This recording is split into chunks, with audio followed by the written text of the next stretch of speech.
JSAM ministries வழங்கும் வேதமும் குறளும்.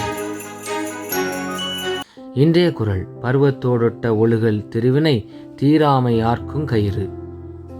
பொருள்: காலம் உணர்ந்து அதற்கேற்ப செயல்படுதல் அந்த நற்செயலின் வெற்றியை நழுவ விடாமல் கட்டி பிணிக்கும் கயிறாக அமையும்.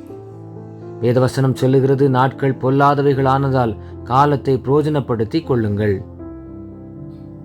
இயேசு சொன்னார், இன்னும் கொஞ்ச காலம் ஒளி உங்களிடத்தில் இருக்கும், இருளில் நீங்கள் அகப்படாதபடிக்கு ஒளி உங்களோடு இருக்கையில் நடவுங்கள். இருளில் நடக்கிறவன் தான் போகிற இடம் என்னதென்று அறியான். பொன் போன்ற காலத்தை வீணாக்காமல் காலத்தை பிரயோஜனப்படுத்தி கொள்வோம். திருவசனம் சொல்லுகிறது, மனுஷகுமாரன் வரும் நாளையாவது நாளிகையாவது அறியாதிருக்கிறபடியால் விழித்திருங்கள். இரக்கமுள்ள பிதாவே, நீர் எங்களுக்கு தந்த ஒவ்வொரு நாட்களுக்காகவும் காலங்களுக்காகவும் உமக்கு ஸ்தோத்திரம். இத்தனை காலமும் நேரங்களையும் நாட்களையும் வீணாய் செலவு செய்ததை மன்னியும். இது முதற்கொண்டு நாட்களை பிரயோஜனப்படுத்தி கொள்ள எங்களுக்கு கிருபை தாரும்.